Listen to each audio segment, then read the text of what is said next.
Into the CHGO White Sox post-game show, coming to you live from Studio B of our CHGO offices here in the West Loop of Chicago. I'm your host, Sean Anderson. Alongside me, Herb Lawrence. Hello. Of CHGO. I am here. Did you know you worked there? Yeah, I did. He's our CHGO White Sox community leader. You can follow him at EctorWall23. I'm Sean Anderson. You can follow me at Sean_W_Anderson. You can follow the show at CHGO_White Sox. We're being produced today by Sarah. Hello. Hello, and we'll be joined later from Guaranteed Rate Field by our CHGO White Sox beat writer, Vinnie Duber. You can read his latest piece about Chris Getz's presser, in a way. I really want to call it a presser because he's speaking in a dugout, but he chatted to the media, and Vinnie wrote about it up at allchgo.com. He'll join us later on in the show. We will be talking about the White Sox 2-0 win. Jonathan Cannon was fantastic tonight, pitching 8 2/3 of an inning of shutout ball. We'll talk about Cannon. We will have Getz video for you.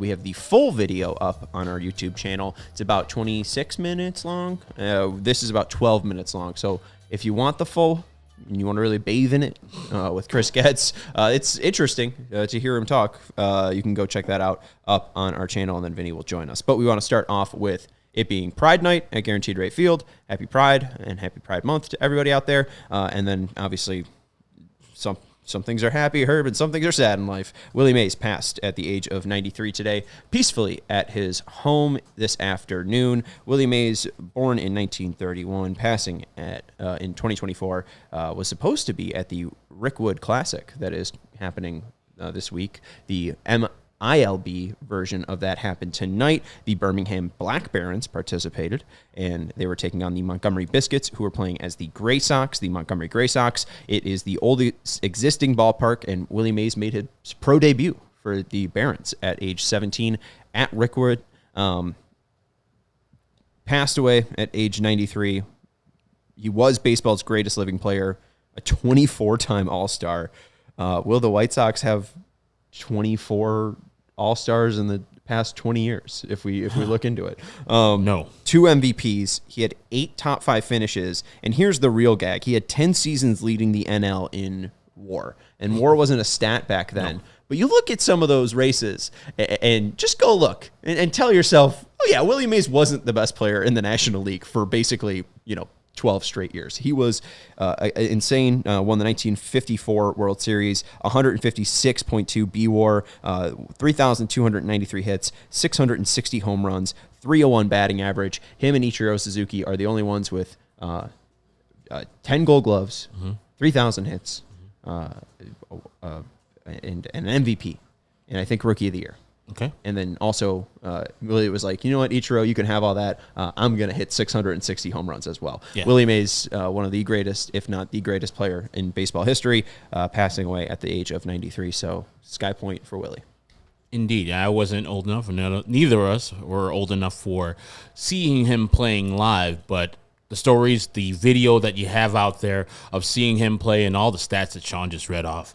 I mean, if he's not the best player in your opinion, he is one of the best players of all time. So it's a sad day for baseball. And also, as you were talking about, the Negro League game that he played in that field as a 17-year-old, as you alluded to, Sean, and that is amazing. Like, 17 years old. Imagine what you were doing at 17. This guy was playing professional baseball in a big-ass stadium and dominating, doing well for the Negro Leagues, and then went to the Major Leagues and did exactly what he needed to do. And Steve Stone was telling a couple of stories like the guy just did everything on the field that he needed to. And he relayed a story of, hey, if I knew that stolen bases were a big thing, I would have stole 50 of them. The man in 1971, when he was 40 years old, really wasn't slugging the ball. No. I think he had a batting average around 230. Was that when he was a Met? No, I think it was last year or one of his last years as a Giant. led the league in on-base percentage with 405, and had 23 steals. He was 40. Yeah. This isn't with the new rules. Like, I mean, I was looking at it, it's like, oh, his first 5 years, he, like, led the league in stolen bases. But, like, he was consistently getting, like, 20 bags. It's not like he, like, lost his speed. No. I mean, he was doing it at 40 years old, stealing bags. It's insane. Yeah. Just those are the players, like, when they toss the word around generational, and he kind of bristles, like, that is generational. And he's passed away today, and it's going to be a sad time, but also a celebration, as we're doing right now, of his life and how he changed the game and all the accolades that he has had and his great life and the legacy he leaves behind with not only his teammate, Bobby Bonds, but his godson, Barry Bonds, also a great player in his own right. Barry Bonds played baseball? A little bit. I just thought he just took steroids. A little bit. Yeah, no, I mean, Willie also served the country, took a year off from baseball to do some military service. Willie Mays did it all, and born in 1931, he saw it all, was an icon of the sport, and obviously will be very, very missed. But when you live to 93, that's more of an accomplishment, as the average lifespan is 78. And it was sad to see that announcement that he wasn't going to attend the Rickwood Classic, but obviously now this makes sense. And thanks, Tom. Wow, finally a post-game show. I thought you guys got fired. Thanks, Tom. You know, I really we appreciate did one on that. Sunday. You know, yeah, no, don't fact check it, Tom. We're just not paying, honors to one of the greatest baseball players of all time. We got fired, is what Tom thought. So, anyways, Tom was out there celebrating that we got fired. Too bad, Tom. Should we do our job here? Yeah. All right. Talking about the Rickwood Classic again, the MILB part happened tonight. The great uniforms for this game, as the Birmingham Black Barons took on the Montgomery Gray Sox. That was the Montgomery Biscuits. They're part of the Rays organization. Edgar Caro. Yes. Even though the White Sox lost 6-5, and Jairo Iriarte didn't have his great start. No, he did not. Edgar Caro doesn't care. That man is hitting everything in sight. He had 5 at-bats, Herb. How many hits did he have? 5. 5 for 5. Edgar Caro is insanely fun to watch. He had 2 doubles in the game, so he's slugging for just everything. He's now hitting 285 and has an OPS of 484. Just great stuff, and he's a catcher. It's exciting. Jacob Gonzalez also had a stolen base, but nothing really too eye-popping outside of that, as the Barons lose 6-5. All right, let's talk about the White Sox win in the organization. Sox won 2-0 against the Houston Astros. Jonathan Cannon had 8 2/3 innings pitched, 0 earned runs, 7 hits allowed. He had... Oh, you're all good. He had... How many strikeouts did he have? I think he only had 5 strikeouts. He had 5 strikeouts, which was the over. I think it was 3.5. So there you go. He got the over, folks. Did he? Let's check it. Did he? Oh, boy. 4, sorry. 4. There you go. Strikeouts. Herb lied to you. And then 1 walk. So Jonathan Cannon was fantastic. Obviously, his best start, as he's made 6 in his career. What was your biggest takeaway from Jonathan Cannon today? Composure. I know Houston's not hitting that well, but they're still a daunting, threatening team that made the playoffs last year. When you see Jose Altuve at the top of that lineup, you're like, oh, man, this is tough. And, yes, it wasn't as daunting as it usually is with Yordan Alvarez out there or Tucker out there, but you still have major league hitters out there. He made sweet, sweet love to Jeremy Pena in the second batter in the game with a filthy a sweeper. He has stuff. His sinker was sinking today. He was pitching to contact. Didn't get a lot of strikeouts. So we talk about the 4 strikeouts that he did get. But he was just pitching to contact and getting quick, easy outs, as the game only lasted 2 hours and 2 minutes. That is what you need to do. And if you see a team that is struggling, that can't hit you out of the ballpark, and you have people behind you that are going to catch the ball like the White Sox did for the most part today, just do it. And he had a game plan. Him and Corey Lee worked the game plan to a T. And I think only Bregman had the multiple hits and Trey Cabbage had the multiple hits against him. But other than that, it was just singletons by other people like Singleton. And so the guy was just on his game. I like the combination he works with, his sinker, which goes in on the right-handers, and then the sweeper, which goes away from the right-handers. Now, a couple times he left those balls up, and Houston didn't damage him, so it's a good that faced them today, where another team would have damaged him. But you pitch to the team that you're playing against, and that is a very good victory by him, especially how he started off his White Sox career, where he was just kind of good the first start and woeful the next two, and they sent him immediately down. And since he's come back, he looks like the pitcher, like he worked on some things down there at Charlotte and has got some results in the major leagues. His last two starts have been excellent. Michael Leroy mentions win number 20 tonight, so clap it up. Win number 20. Finally there. History. Let's go. And Kevin mentioning that Cannon's change was moving all over the place. I think I said Kevin's change was moving. Kevin says Cannon's change was moving all over the place. He only had 9 whiffs today. 5 of them came on the changeup, baby. We'll talk about the changeup. Not a ton of whiffs today on the overall mix, but was able to get enough called strikes. And as you mentioned, Houston wasn't able to square him up. Average exit velocity of 86.1 miles per hour. So a good day for Jonathan Cannon. He gave up 2 hits in the 9th, but both of them kind of snuck through, especially that Singleton one. It was a check swing. So really not a hard hit ball at all, just a misplaced Lenine Sosa. But very exciting stuff. I think B. Chicago mentioned, did we find a diamond in the rough with Jonathan Cannon? I have a take. I don't know if it's that hot, but we've talked about Drew Thorpe's low ceiling and high floor. I think Jonathan Cannon will be better than Drew Thorpe. I know I just recently had that top 30 list where I had Cannon at 12. Mm-hmm. I feel like I was wrong. Brian Bannister recently spoke about talking about tapping into the natural athleticism to these pitchers, and Jonathan Cannon has a higher pitch velocity. We know that's important in baseball. Obviously, Correct. He can reach it up to 95. And this changeup looks like a real changed pitch. I think that this is a real thing for him to use. And now that he can use this against lefties, you mentioned the sinker slider or sinker sweeper combo that's already working well for him. Mm-hmm. You add on this changeup, I think he could be really disgusting. I got some comps later on, but is there anything that really just excites you, Herb? Like, I mean, do you think that I'm a little bit too crazy with saying Cannon could be better than Drew Thorpe? No, I mean, they're both young pitchers, but you brought up the point. He has velocity on his fastballs, and Drew Thorpe does not. That is a changing factor where we're talking about. The other day, Drew Thorpe's throwing low fastballs. You can't get away with 91 low. Major League Baseball players will crush that. Now, 95 low, you can get away with that. People be a little harder to do that, especially if it's sinking into yourself as you're a hitter. And you remember the movie Field of Dreams, Sean? Yeah, I've heard of it. Okay. Mark is the brother or the brother-in-law of Ray Kinsella, the main character, Kevin Costner. Mark is played by Timothy Busfield. He keeps on coming by, and he's like, you owe me money. What the hell are you doing with this baseball field, et cetera, et cetera. The last time he comes by, eventually he finally sees the players on the field, and he's like, don't sell this farm, Ray.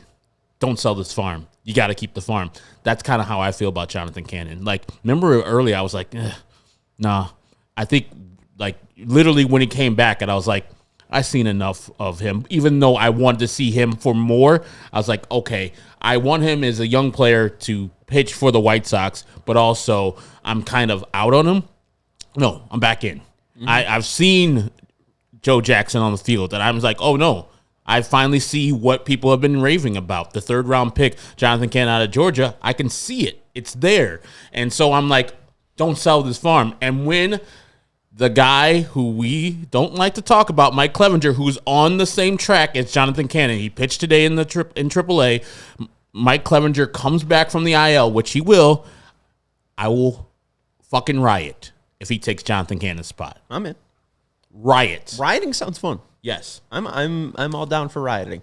We'll take a break in just a second, but honestly, I'm going to take your Field of Dreams comp a little bit further. Okay. The guy who comes out of the corner or whatever, and then, they make up and kiss in the field and whatever, and then he goes back into the cornfield, Ray Liotta, right? Yeah, that's Joe Jackson. Yeah, even though he was a lefty, he was a righty. Yeah.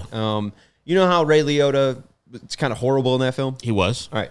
He later on, because that film was 1991, he later on did Goodfellas. He did. Much better in that film. Much better. I feel like Jonathan Cannon's first couple of starts were Ray Liotta in Field of Dreams, kind of dog shit, and these past couple have been Goodfellas. Like, we got Martin Scorsese directing them, and I don't know how Martin Scorsese has gotten involved, but I'm very excited to see Jonathan Cannon win an Academy Award coming up. Let's take a break. I got more Cannon comps. I got some Logan Webb charts to show you. I got some George Kirby charts to show you. I got some Jonathan Cannon charts to show you. Excited to show you all my charts. But Herb, Why don't you let the people know about Prize Picks? Prize Picks is America's #1 fantasy sports app with more than 5 million members. It is the most fun and exciting way to get in the action while you watch your favorite sports and players. You just pick more or less on 2 or more player stats for a shot to win up 100 times of your cash. With Prize Picks, you can turn $10 into $1,000 in a single game watching your favorite sports this summer. You can make a Prize Pick lineup in as little as 60 seconds. You just need to pick more or less than 2 to 6 player stat projections, and you are in. The finals are over. I hope you picked Jaylen Brown for doing some things more than or less than. But it was a fun time. Right now, the Stanley Cup playoffs are still, or Stanley Cup final is still going on, and Prize Picks has you covered there. I usually, when I do Prize Picks for basketball, I go with Ayo Dosunmu, points, rebounds, and assists more than, and less than points, rebounds, assists on Trae Young. But the season's over, so now I got to shift to baseball and see what I can do with these Chicago White Sox as far as their Prize Picks are going. And congratulations to Robert Horry, a.k.a. Luke Cornett, for winning a national championship in the NBA yesterday. Download the app today and use the code CHGO for first deposit match up to $100. That's CHGO for a first deposit match up to $100. Prize Picks, pick more, pick less. It's that easy. Thank you, Herb. And it has been extremely, extremely hot in Chicago. And thankfully, we have new partners in Mando. Mando whole body deodorant will have you smelling great all summer. I have been struggling to find the right deodorant. I've tried other, kind of stink stoppers, and they just really haven't delivered for me. Some either leave that weird residue all over your clothes and then ruin your clothes, and that's no fun. Or sometimes, they're just not strong enough. I haven't had that issue with Mando. The solid stick and invisible cream tube control odor for 72 hours, but you could start odor control in the shower with the 4-in-1 cleansing bar and acidified body wash, which helps stop odor before it even starts. I've tried the acidified body wash, put it on my my loofah, right? And it smells of bourbon leather, and man, do I smell rich. Bank account wouldn't tell me it. I can smell you from here. The free samples from Mando, the bourbon leather, have been fantastic. And man, do I smell rich. And the best part, too, is they fit all in your carry-on. All the liquids in the starter pack are under 3.4 ounces. And with the deodorant wipes, you can freshen up on the go. Again, they smell fantastic. The whole body deodorant is safe to use anywhere on your body. Pits, packages, belly buttons, your crack, stinky crevices, stomach, folds, feet. I'm just reading the words. Yeah, I know. I'm just reading. They're being very thorough. They said everywhere, and then we're going to explain everywhere it is. It's true. It even says it on the package. It does. It says it on the package, so you can put it on your package. Yeah. There you go. Boom. It was created by a doctor who saw firsthand how normal BO was being misdiagnosed and mistreated. So go check out the Mando starter pack. It's perfect for new customers. It comes with a solid stick deodorant, cream tube deodorant, 2 free products of your choice, like the mini body wash or their deodorant wipes, and free shipping. And we have a discount code to help you get hooked on their favorite smelling whole body deodorants on the market. New customers get $5 off a starter pack with exclusive code CHGO. That equates to 40% off your starter pack. Again, new customers can get $5 off a starter pack with exclusive code CHGO at shopmando.com, shopmando.com. The link is in the description below. All right, we will be getting to Chris Getz in just a second. I do want to flash George Kirby's little chart there, if we do have it, Sarah. So what I'm trying to show you is you're the catcher. You're Martin Maldonado. Okay. And this is right-hander George Kirby, and you can see the red is up where the red is, and that's separate from the orange, and that's separate from the blue, and that's separate from the yellow, and that's separate from the purple-ish color down there. And do you know what that means, Herb? And what it means, at least for George Kirby? Velocity? Well, no, it's just movement. It's his pitch movement down there. I didn't see Do you know what it equates to, though? No, I don't. Him being really hard to square up. Yeah. And him being very, very good. Mm-hmm. His pitches all have very specific movement. They all are very different from one another. There's no really bleed over. His sinker is, and four-seam fastball have a little bit of bleed over, but when you're throwing 95, those two pitches can be a little bit similar, but his knuckle curve moves much differently than his split finger. His slider moves much differently than his knuckle curve, so you really can't guess based off of shape because, again, they kind of move very similar, but just different enough to make that differential. Nasty. So let's go to Logan Webb, a guy that Brian Bannister has worked on recently. This is 27-year-old Logan Webb. Wow. He throws from a different spot than Cannon, but you could see the sinker, again, that's going to be arm side because you're of the POV of the catcher. Correct. So his sinker, low and away, his changeup underneath that, the sweeper well away from that, and the four-seam fastball right down the middle, along with the cutter that he sprinkles in. And then now let's see Jonathan Cannon from tonight, and you will see again pitches that have distinct movements, right? The sinker is over there. The changeup has a drop off from that sinker. Yeah. The four seam and the cutter are down the middle. Even the four seam fastball a little bit even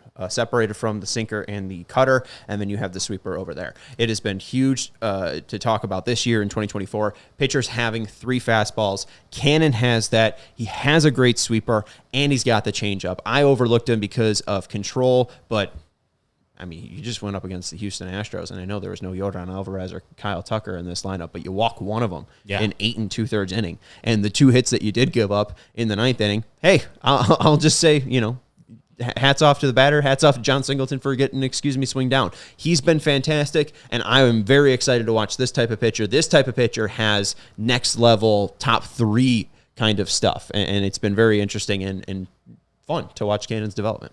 And that's why you're more excited about him than Drew Thorpe's future, because of that type of placement and the actual movement. He looked like, when you put up the Logan Webb thing and then Sarah changed it to what Jonathan Cannon did today, like it was more because Logan Webb, that was his full season. Yeah. And today's Jonathan Cannon was just his, but it looked similar. Like the shapes of those pitches looked similar in similar places. So if he can be like Logan Webb, watch out. Yeah, and they both have, kind of that lower slot delivery. All right, let's get into Chris Getz. Chris Getz addressed the media today. Let's start off with his thoughts on Pedri Grifol, but we're going to get some trade thoughts and some Luis Robert, Garrett Crochet thoughts. So here's 12 minutes from Chris Getz today from Guaranteed Rate Field.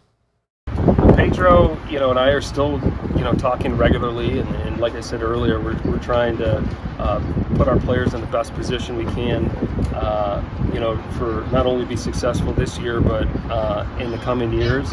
So, there's a lot of work to be done, whether it be,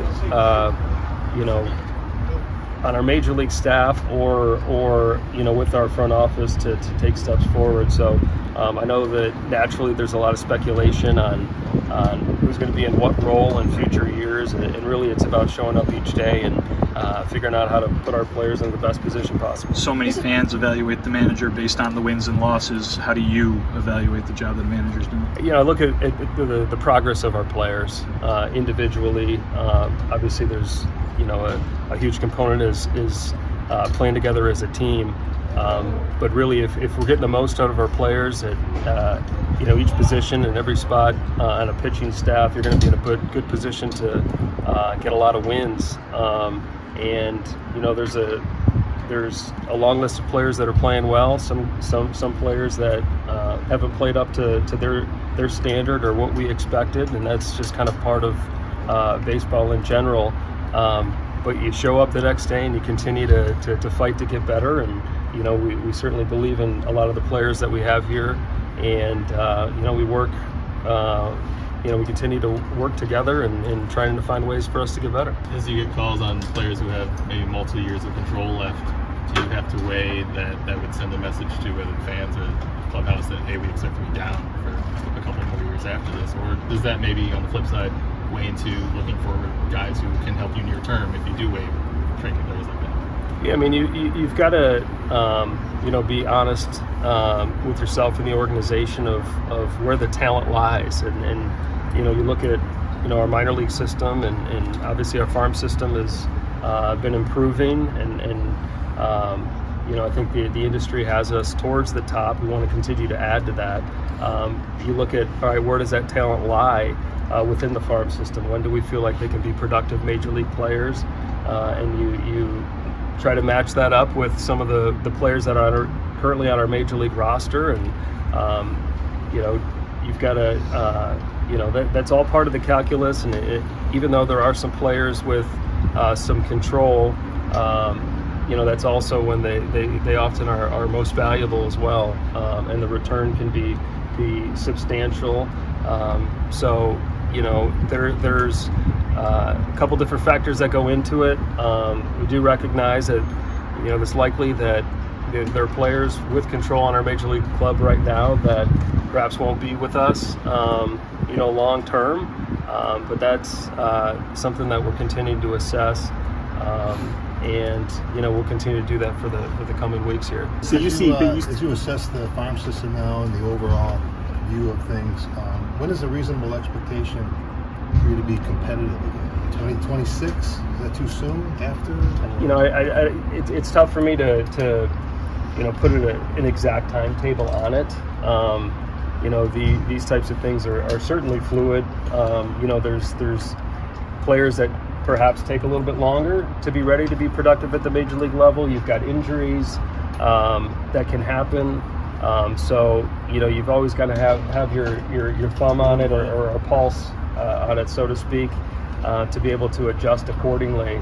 But I don't think it would be appropriate or accurate enough to put a date out there in which we feel like we're ready to compete for the division. But right now we're focused on getting these guys acclimated to the major leagues and positioning them well for future success. How do you assess who's part of the core, even if the guy who could be part of the core is someone who would get you a big return in a trade? Because there's always some speculative nature of prospects. They could be top 10, top 20, and still not pan out eventually. So how do you assess a guy who's contributing at the major league level to whether he's a guy moving forward or a guy you can move right now? Well, it's about having talent and bringing talent into the organization, and there's different mechanisms to do that.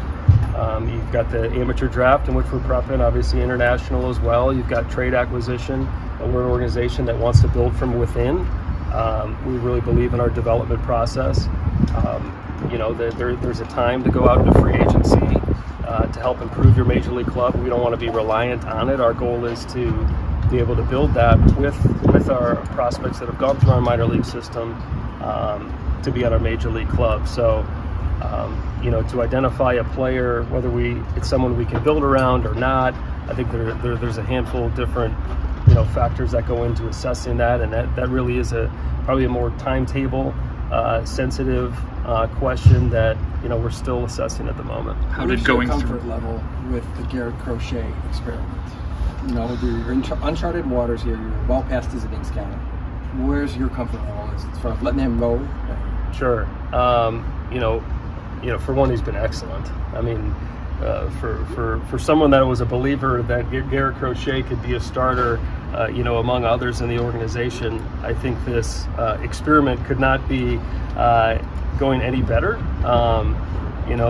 We've got different feedback loops to measure how sustainable this is, and you look at biomechanically, you look at his workouts, you got a sports science component, you got an analytic component.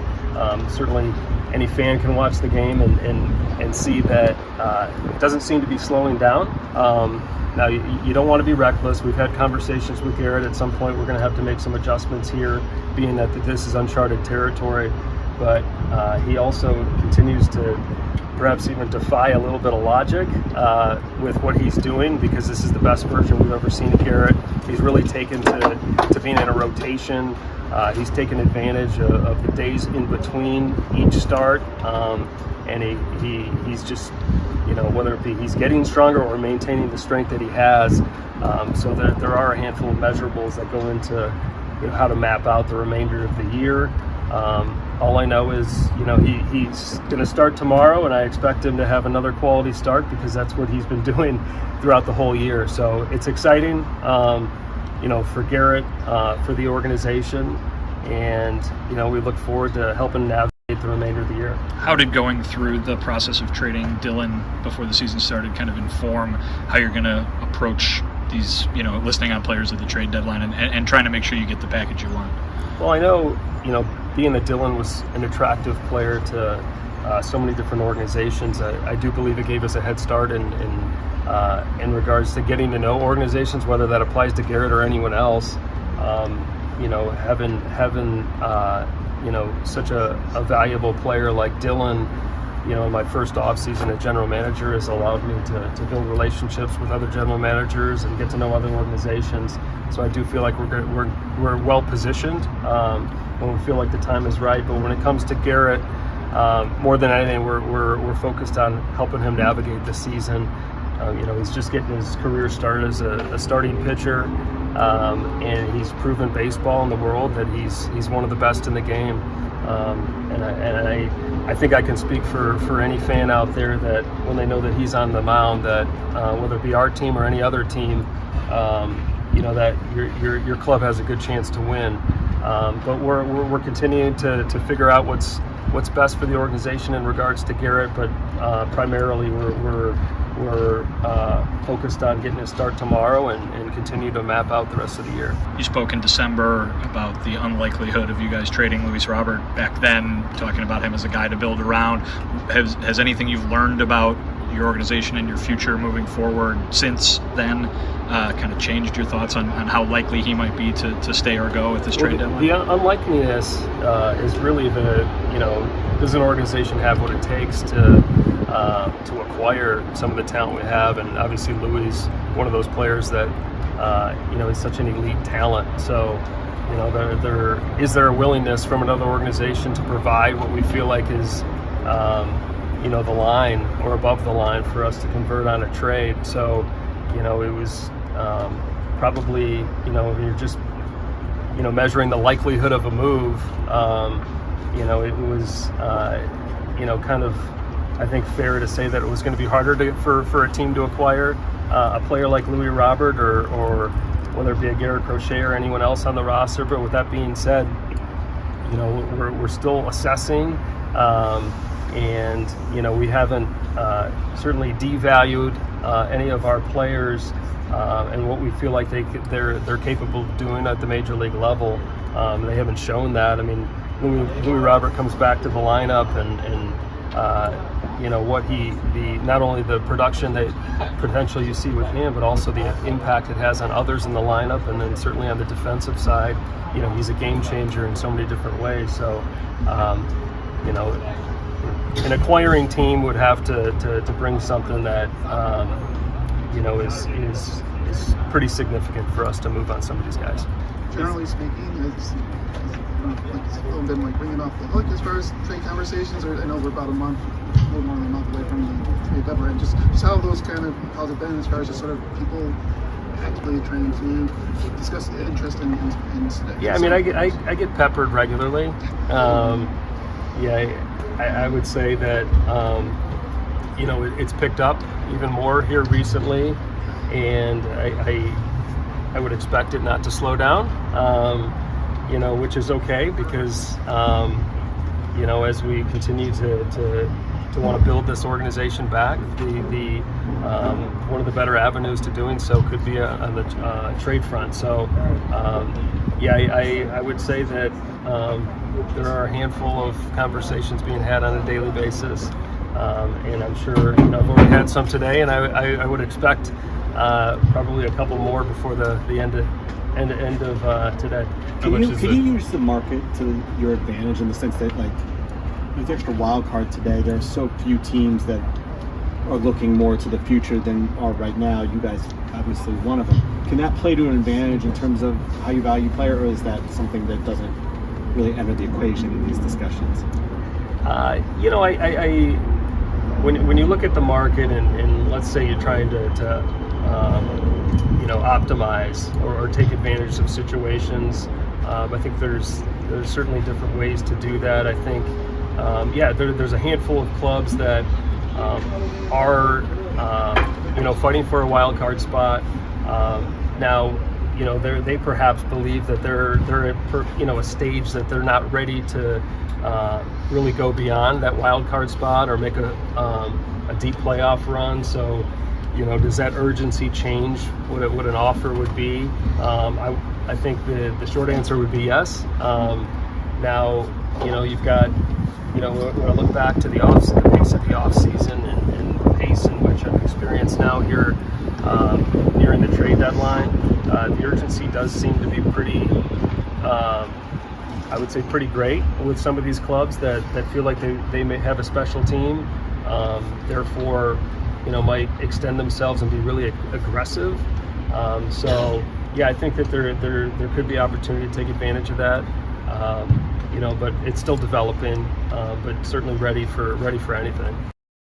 That was shot by our CHGO White Sox beat writer, Vinnie Duber, who will be joining us just after the break. We want to let you know about our friends over at Sunnyside Cannabis Dispensary. They are here to elevate your summer. They are your home for judgment-free cannabis shopping. They have a crazy selection with over 100 different strains. You got your indicas, your sativas, your hybrids, your indica hybrids, your sativa hybrids, and all of the experts over at Sunnyside can take you through that journey. And you could choose with easy online ordering and in-store pickup. And wherever you are in Illinois, Sunnyside has a location for you. They have spots as far south as Champaign. And weirdly enough, even though it's South Beloit, as far north as South Beloit. Yeah. It's South Beloit, but it gets north. Our side. Beloit gets more north. It does. So interesting. Stop in the store nearest you for expert guidance from their staff, or select from quality lines like Cresco or Floracal. Floracal describes himself as a brand that pheno hunts. Do you pheno hunt? I do. Delicious.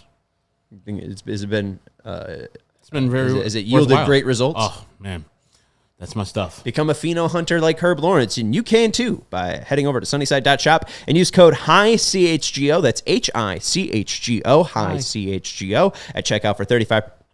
At 35% off brands like Cresco, Good News, and Floracal to elevate your first purchase. Sunnyside Cannabis Dispensary, bright buys every day, only for 21 plus or Illinois medical card holders. And we also want to let you know about our friends over at Chevy. Our friends over at Chevy, Ray Chevrolet, are your first draft pick. Visit our partners this June to shop their summer sales event going on all month long at Ray Chevy on Route 12 in Fox Lake and at raychevrolet.com. As one of the top-selling Chevy dealers in the Midwest, you'll always be able to shop one of Chicagoland's largest Chevy inventories. Plus, you can find the perfect tailgating vehicle. Right now, get $12,000 off. $12,000. Not shekels. No. $12,000 off MSRP on a new 2024 Chevy Silverado, or at least the new 2024 Chevy Trax for only $179 a month for 24 months. Or cruise into your June your own way and shop over 125 of their vehicles priced under $20,000. And if you've heard of Ray Chevrolet, then you've heard of the Ray's Price Promise. They're guaranteed to make your next vehicle more affordable than ever with no price changing, no add-ons, and no hidden fees. Ever. That means the incredible prices we're talking about now, you can expect to see the very same when you shop Ray Chevy in-store or online. So shop the summer sales event all month long by visiting Ray Chevrolet in Fox Lake or raychevrolet.com. They've been serving the community since 1963. Together, let's drive. You can check out Vinnie Duber's work at allchgo.com. He's our CHGO White Sox beat writer, and he has an article up over at allchgo.com about what Chris Getz just had to say. Hi, Vinnie. Howdy, fellas. How are you?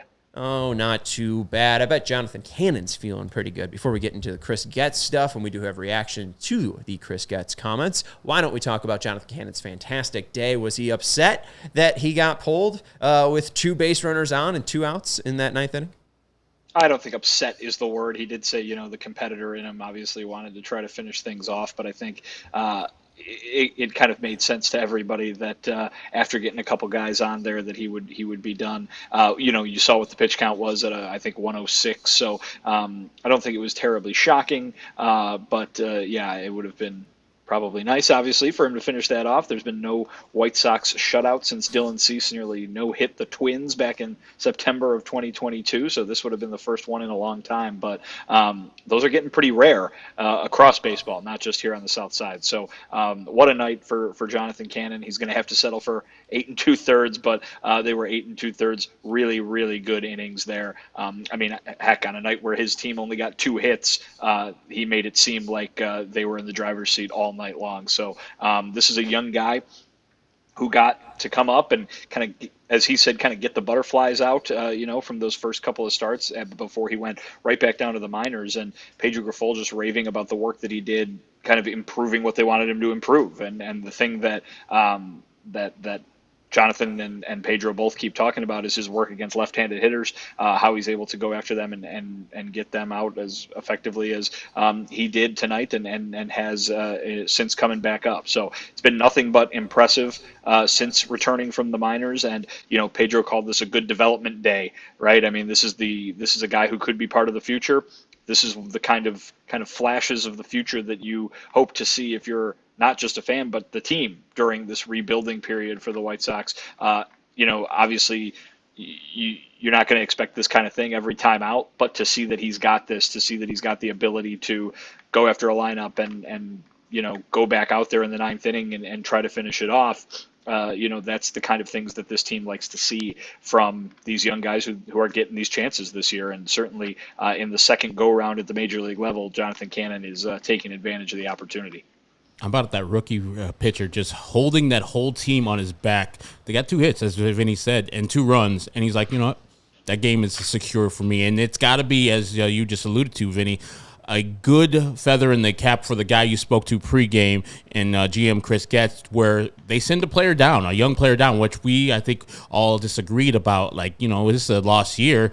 Why don't you just have that young player do his thing at the major league level? But whatever they did down in the minor leagues, and you said he pitches better versus lefties, which that Houston Astros team has a couple of those lefties that can hit the ball a little bit better. But that's got to be a good feeling for both Pedro, Jonathan Cannon, Chris Getz, and also he's pitching to a rookie catcher in Corey Lee. That all right there seems good for the future. How did he feel about the actual execution of the pitches that he was doing today? Did he feel that he was that sharp?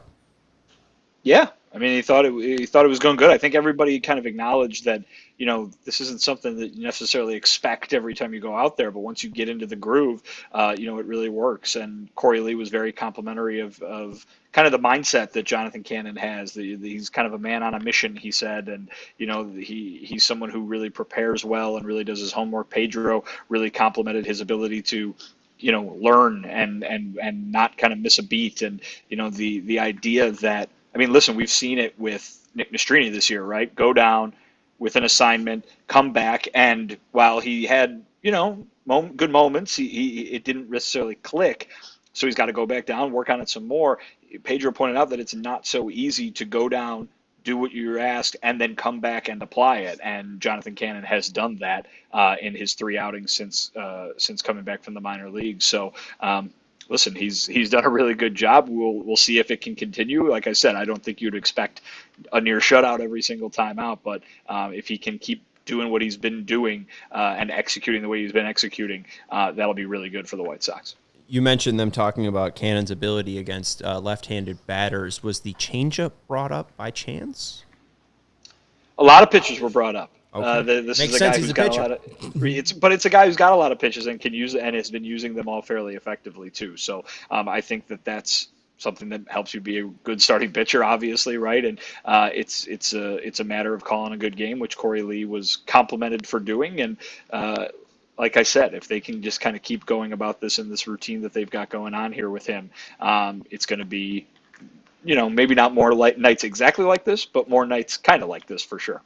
Outings like this kind of give you a little bit more reinforcement that the kid could stay up here for a longer period of time than he did the first time. But also, they have a veteran pitcher down in the minor leagues making a rehab start today on the same days that he's scheduled to pitch in Mike Clevenger. Was there any concern or talk before the game or after the game about, like, this is probably when Mike Clevenger comes back, there's going to be somebody going down, and it might be Jonathan Cannon?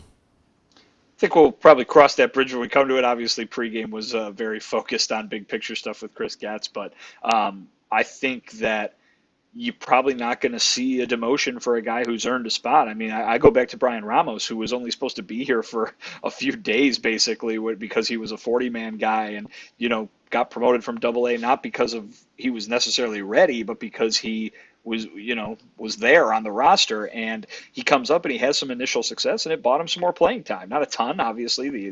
He went on the IL himself, and it got kind of wonky in there, and obviously things, went back down for him. But if Jonathan Cannon is pitching like this, they're not going to kick him off out of the rotation just because. And so I think there's other maneuvering that can be done, but certainly Mike Clevenger is on his way back, and that maneuvering will need to happen. But Jonathan Cannon is doing everything that he can in order to stake a claim to an every fifth day spot right now.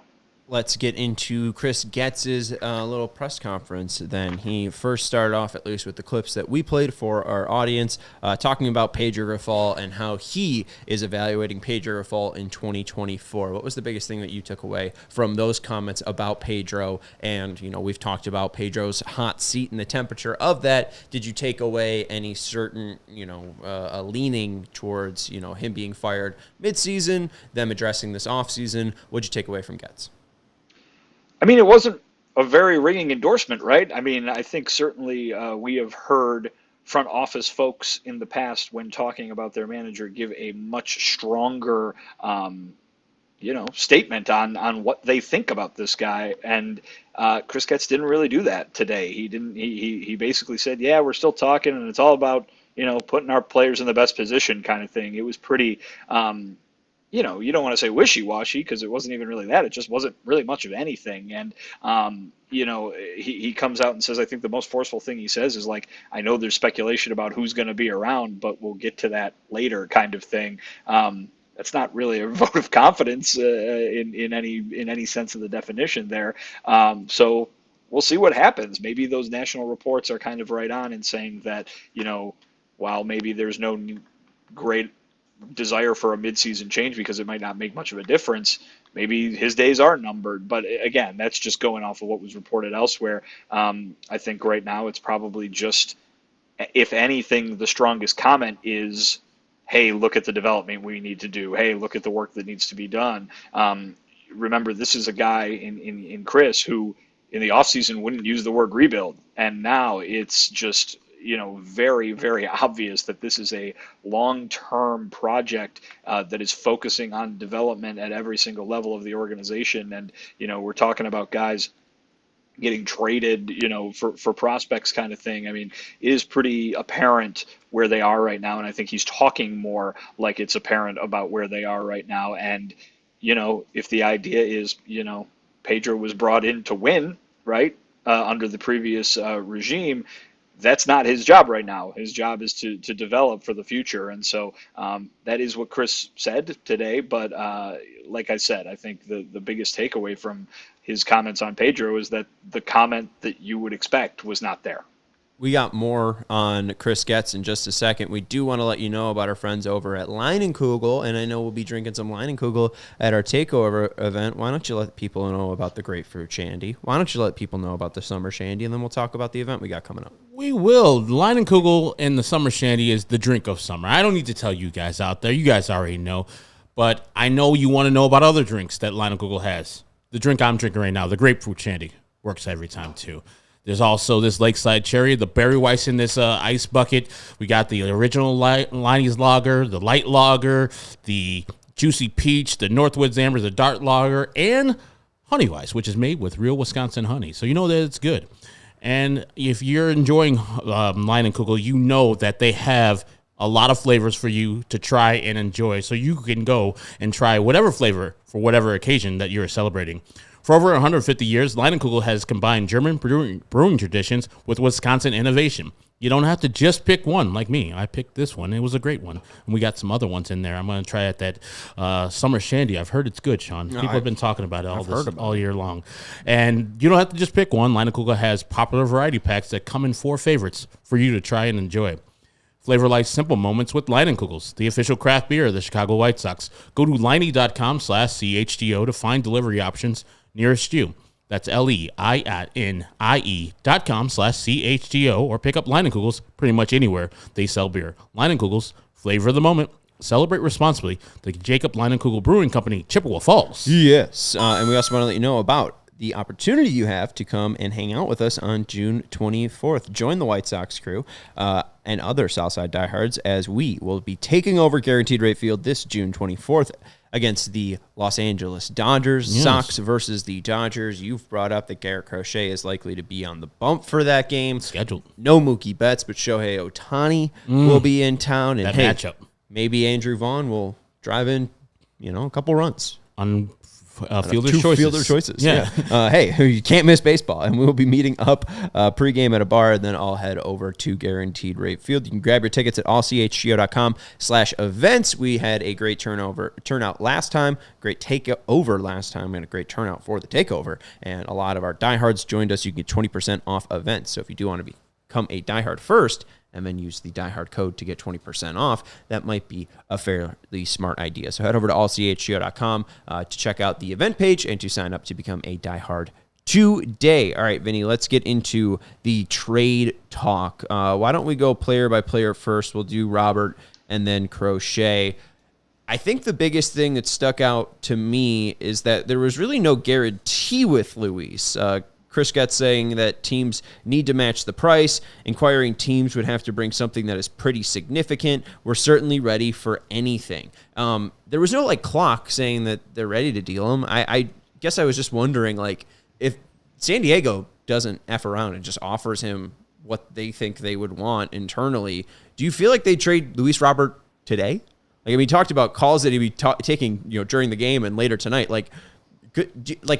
Obviously, it could happen at any time, but if he actually gets the price that he wants in one of these conversations, do you think that he'll just pull the trigger?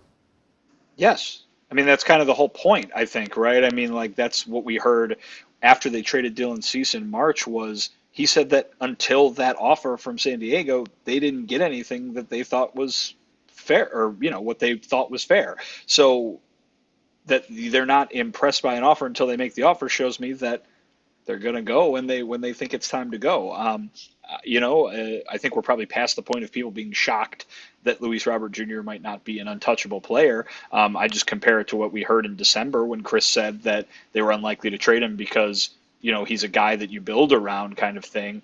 He's got 3 years of club control left after this one, but it really seems right now that anybody and everybody from this big league roster could go with obvious exceptions like, the guy you saw tonight maybe. But I think that Robert going would be their best chance at infusing the kind of talent they want in this organization that could turn this long-term thing into a bit of a shorter-term thing because you could get a lot of really good players in exchange for somebody who is already one of the best players in baseball in Luis Robert Jr.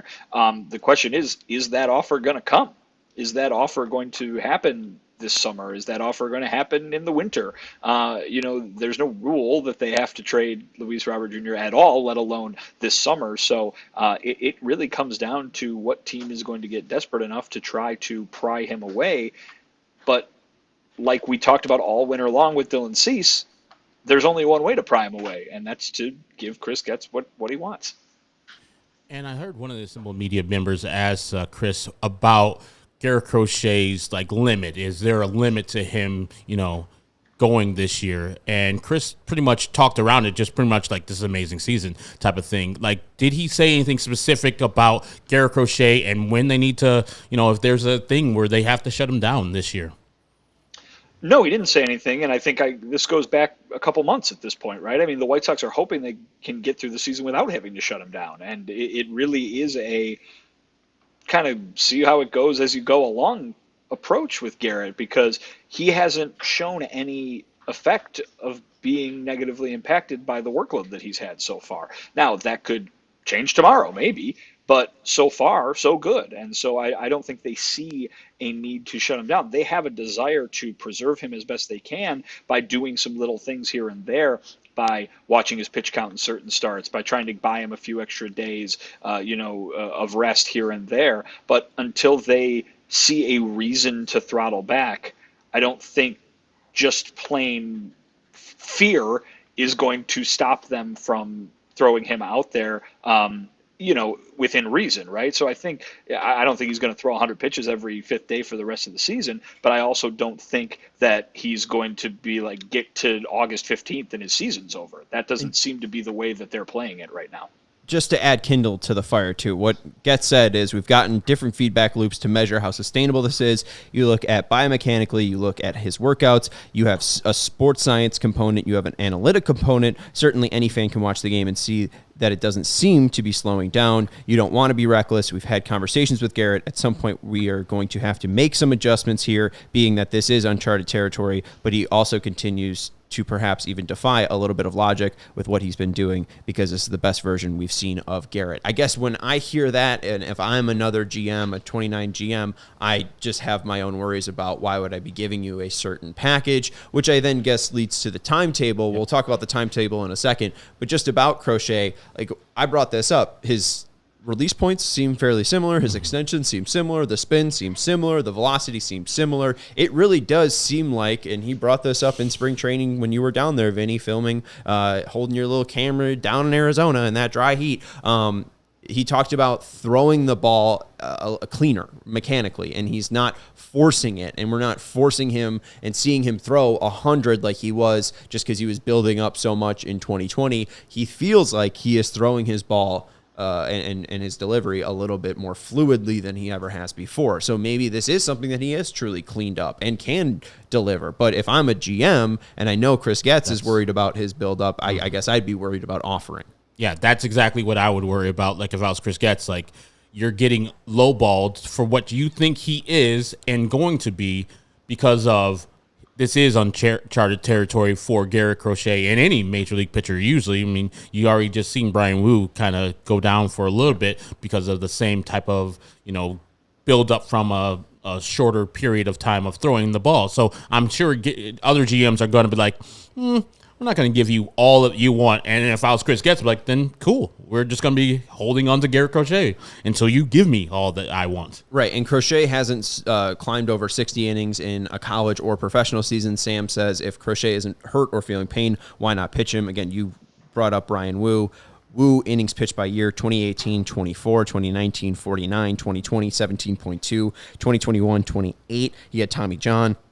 Then in 2022 came back 67.2, 2023 103 and 2/3, and then he pitched a little bit in 2024, and then during that White Sox series we saw him shut down and had to get an MRI. So I guess if, even though he might not be hurt or feeling pain, they do just have to manage this because he has never done this much work in a season. Maybe he's going to be fine, and maybe he's just 6'6", 245 and built completely different. I would be very excited about that, but again, I wouldn't change that type of player. But Vinny, I guess that comes to Crochet and Robert. There are two big question marks, and those to me are building stones or cornerstones of a franchise.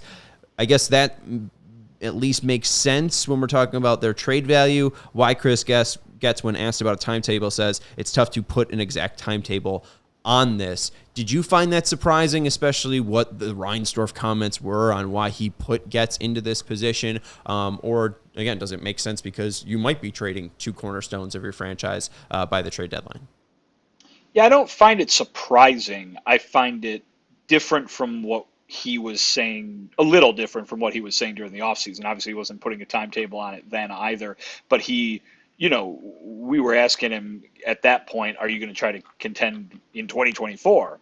And now, you would think that that's a laughable thing to even suggest with them, having the record that they have.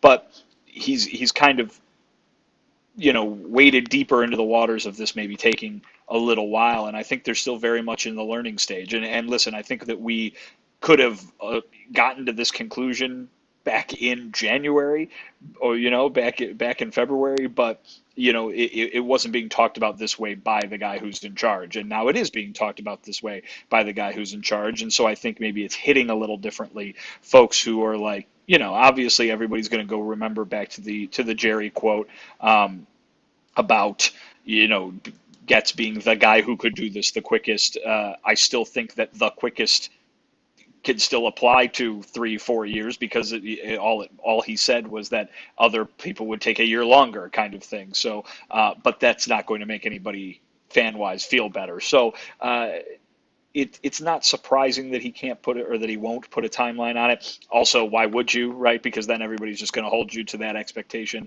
and you don't know, as he pointed out, how things are going to go, how our prospects going to develop, how our guy's going to stay healthy, that kind of thing.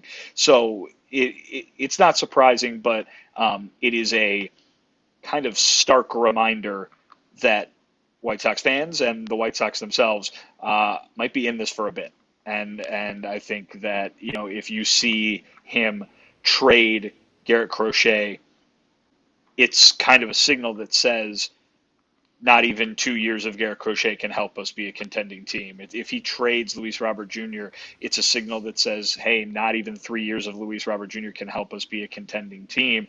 Granted, there's a flip side of that coin where trading either or both of those guys could perhaps bring things along quicker because you're getting better players in return, right? But it would be just kind of it would be quite the statement that you've got this guy in Luis Robert Jr. under control for as long as he is, who's as talented as he is, who's as great a baseball player as he is, and you're saying, that 3 years that we got him, we're gonna need more time. And to me, that is a pretty strong statement if that is the way it ends up happening. And just as an aside, one of the things I took away is that 10 months of this job, Chris Getz still looks youthful. Still looks like this job isn't taking its toll, because Rick Hahn at the end of it aged like a president. Man, it took the toll on him. So I'm happy the person looks good. I hope he's healthy, and he looks like bright-eyed and bushy-tailed, and looking forward to this trade deadline. And the comments that he had there too, he was talking about, conversations have already sparked up and heated up already, much to the opposite. Well, maybe the trade actually won't happen, but conversations have to happen like now, because he has so many people he has to trade between now and 43 days from now. And I guess the one comment that might have slipped under the radar that made me sick was he was asked about, is there ever any core when everyone can always just be traded for more prospects? So basically the idea with you, Vinny, what you just brought up, if you're trading Crochet, it kind of doesn't say you're going to be competing the next 2 years. If you trade Robert, you're not going to be competing in the next 3 years. And yes, you could jumpstart a rebuild with those players in return, but also with Garrett Crochet, if he's healthy, he's likely giving you 4 WAR at least as a starting pitcher. That's pretty easy to just slot in. And, that works. Obviously that's going to be easy to get some projections for and be able to build out your team. You have a cheap Luis Robert Jr., and the comment that flew under the radar is going to work into this, but a guy that you could probably slot for, when healthy, to be 4.5 WAR to 6 WAR with his top side. So in a situation where you don't want to be reliant on free agency and you're going to be so reliant on your developmental side, that just worries me, because first off, how are you really developing hitters? We haven't learned much about the hitting side of their developmental process. We believe in the pitching process so far, but also they did really good with that last trade deadline. Can they consistently do this well with trade deadlines? But the full quote was, we really believe in our developmental process. There's a time to go out in free agency to help improve our major league club. It won't be in 2025. We don't want to be reliant on it. Our goal is to be able to build that with our prospects that have gone through our minor league system to be on our major league club. To identify a player as someone we can build around or not, I think there's a handful of different factors that go into assessing that, and that really is probably more of a timetable sensitive question that we're still assessing at the moment. I guess I just have my concerns that it really does feel like if a Godfather offer was made for Luis Robert Jr. or Garrett Crochet, Chris Getz is saying yes. That really does feel like the situation. And with talking about timetables, when talking about free agency, when talking about Robert and Crochet, there does seem to be some lingering of, if the right deal is made, if the right amount of chips are pushed in, we'll go all in and we'll match the offer. I guess it's just something to watch over the next 6 weeks, and just be in constant anxiety. Did you find, you both, Vinny and Sean, did you find the comments about Crochet and Robert and how he's dealing with the trades more passive or active? Is he sitting back waiting for them to offer him a trade, or is he going out and talking to these GMs, say, hey, this is our number, this is who we want. If you're not going to get to him, we'll be over here talking until you get there? I mean, I don't think you get a lot of behind-the-scenes description from what's going on there, but he did describe, as you heard in some of the clips he played, how teams are already being aggressive, how he's already getting a lot of phone calls. I mean, listen, you're going, if you're a team that thinks you can win the World Series, you're going shopping, and you're trying to beat the other 29 or however many you would count as your competitors to the best thing on the market. And I think, I really do think that we can draw a lot of comparisons between what might happen this summer to what happened in spring with Dylan Cease. I mean, we were hearing Dylan Cease trade in December, and nothing happened until March. And I think that was Chris Getz sitting back and waiting for the offer that he needed. Again, there's no rule saying he's got to trade these guys right now, especially Robert and Crochet, who could just be on the team next year if they needed to be. But I think you've got a guy who learned a lot from trading Dylan Cease and has not suddenly, and Robert obviously is tremendous and has been, but in the case of Crochet, suddenly has another opportunity to maybe make a big addition to his organization. So we'll see how it goes. But I think that I think people know where to find him if they need to. Absolutely. Melissa brings up that Robert's trade value is so low right now. I don't know about if it's so low. His performance obviously hasn't been that present on the field. When he hits the ball, it goes 400 feet, so that's really not bad of an issue. But I do wonder if it is a Cease-like situation, as you bring up there, Vinny, if the right dominoes have to fall, if the right stretch of baseball needs to happen for teams to really push those chips in. It felt like that happened with Cease's spring training starts. We saw that Cease looked a lot like Dylan Cease that won a Cy Young, and then obviously the Padres made that call. So I do wonder if a certain stretch of baseball needs to happen for either Crochet or for Robert for that opposing GM to push his chips all in. Anything else, Herb? No. All right. Vinny, anything else? No. We'll talk to you tomorrow. That's Vinnie Duber, our CHGO White Sox beat writer. Read his work at allchgo.com. We have a game again tomorrow at 7:10 as the Sox will be taking on the Astros. Who's on the bump? Garrett Crochet. Who's that? We haven't talked about him. Join the fun tomorrow on the CHGO White Sox postgame show. That's Herb Lawrence. You can follow him at EctorWall23. You can follow me at Sean_W_Anderson. You can follow the show at CHGO_White Sox. Hit that thumbs up button on your way out. Subscribe to the CHGO Sports YouTube channel. And thank you to Sarah for producing the show. We'll talk to you tomorrow. Goodbye. We all silly like the mayor.